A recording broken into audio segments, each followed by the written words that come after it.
O relatório enfatiza que o aumento dos eventos climáticos extremos, com maior instabilidade e maior imprevisibilidade, vão se tornar cada vez mais importante.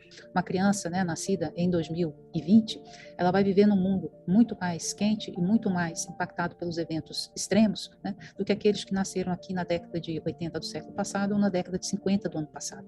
Então, a gente vai vendo a distribuição desse impacto da mudança climática ao longo das gerações e a importância das decisões que nós tomamos hoje para garantir a essas crianças, né, essa geração que nasceu aí em 2020, condições mais habitáveis e sustentáveis no futuro próximo. Alguns ecossistemas estão se aproximando de um ponto de não retorno causado pelos impactos como recuo de geleiras, degelo de permafrost e a degradação de florestas tropicais, como a Amazônia. Eles também vêm sendo atribuídos, né, com mais confiança à atividade humana, né, tanto na questão de secas agrícolas ou hidrológicas, no aumento das condições meteorológicas que disparam grandes incêndios florestais, nas questões das inundações, eventos de precipitação extrema, retração das geleiras, aumento do nível do mar e eventos como a acidificação dos oceanos e o aumento dos eventos extremos de temperatura. Que a mudança climática reduziu a segurança alimentar e afetou a segurança do fornecimento de água globalmente, e isto também tem impactos em vários aspectos, e um deles são os impactos na saúde com as mudanças climáticas globais. E que as comunidades mais vulneráveis, que historicamente menos contribuíram com a mudança climática, estão sendo afetados de forma desproporcional, pois há cerca de 3,5 bilhões de pessoas que estão vivendo em contextos altamente vulneráveis às mudanças climáticas, como vimos em São Sebastião algumas semanas atrás. E essas populações têm 15 vezes maior probabilidade de morrer devido a enchentes, secas e tempestades. Essa elevada desigualdade social no Brasil, que essa sim é, de fato, um evento extremo constante na nossa realidade brasileira, né? Então, 15 vezes maior o número de mortes nessas regiões por seca e inundações em regiões vulneráveis do que comparado com regiões de maior resiliência, é um sinal claro de que nós precisamos tratar o problema também do ponto de vista social. Ter políticas públicas de proteger a população mais vulnerável se tornou cada vez mais importante. O relatório coloca de uma maneira muito forte a necessidade urgente de ação pelos governos, pelas empresas e pela sociedade como um todo, e que os planos existentes, particularmente do Acordo de Paris, e as lacunas de implementação, basicamente estão nos levando a um futuro que pode ser relativamente perigoso para a nossa sociedade. Então, é importante sempre lembrar em que medida as gerações atuais e as futuras vão experimentar um mundo mais quente, diferente, depende das escolhas feitas nesta década e não na próxima década, né?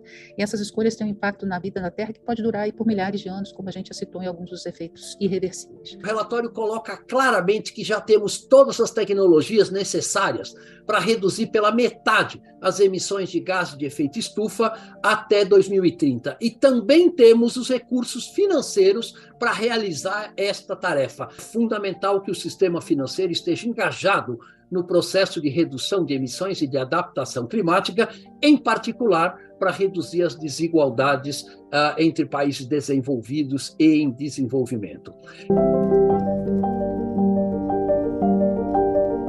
A mitigação profunda, rápida e sustentada e a implementação acelerada de ações de adaptação reduziriam as perdas e danos futuros da mudança climática, tanto para os seres humanos quanto para os ecossistemas. E, finalmente, a mudança climática tem que ter um enfrentamento compartilhado, internacional, para que possa ser encarado com sucesso. Então, a melhoria da cooperação internacional em finanças, tecnologia e capacitação pode permitir uma maior ambição e pode atuar como um catalisador para acelerar a mitigação e adaptação e mudar o caminho do desenvolvimento em direção à sustentabilidade do nosso planeta. Não estamos mais só no momento agora de saber quais são os problemas, já sabemos muito, já sabemos o tamanho do problema, da emergência climática que estamos vivendo.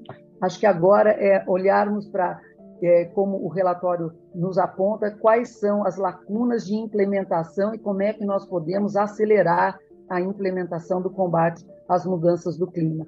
A gente pode acelerar e cumprir o nosso papel, né, enquanto país, né, assim, e esperar que os outros também cumpram o seu papel, né? Assim, um aspecto importante, fundamental, é justiça social e justiça climática. E uma coisa tem ligação intrínseca, carnal com a outra, né? Nem à toa que quem sofre sempre são os mais vulneráveis de todos os eventos extremos que acontecem no Brasil. As populações dos países em desenvolvimento, que são mais vulneráveis, que logicamente serão os primeiros a terem as consequências das mudanças do clima. Então, nesse sentido, as responsabilidades são comuns, mais diferenciadas, mas sim dentro da capacidade de cada um. Se temos a capacidade de acelerar, poderíamos sim acelerar, não tirando a responsabilidade dos países desenvolvidos e andar mais rápido. Nós temos muitas ações de mitigação e de adaptação que são passíveis de serem aplicadas o mais urgente possível no Brasil, assim como em todos os demais países, né? Então, isso vão desde você tornar as nossas cidades, né, mais resilientes a eventos climáticos extremos, isso é absolutamente urgente de ser feito, você cuidar da questão da água, né, da distribuição e disponibilidade de água e cuidar melhor dos nossos recursos hídricos, também são questões absolutamente urgentes e podem ser feitas e no curtíssimo prazo, né? Outra questão da adaptação muito importante é quanto à questão do aumento do nível do mar, ou seja, tornar as nossas cidades costeiras mais resilientes ao aumento do nível do mar. E nós temos que começar essas tarefas que são grandes e difíceis já para que a gente possa preparar a sociedade brasileira, né, para o pior da questão dos impactos das mudanças climáticas. Em 3 palavras, urgência, gravidade e esperança. Né? Então, a gente entender a necessidade de uma ação urgente, entender a gravidade dos impactos e trabalhar com essa janela de oportunidade que nós temos e que os modelos colocam ainda como tecnicamente viável.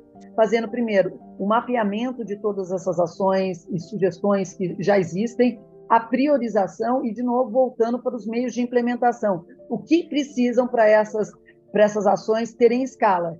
É mais recurso? Ou é mudança de alguma lei que a gente precisa mudar?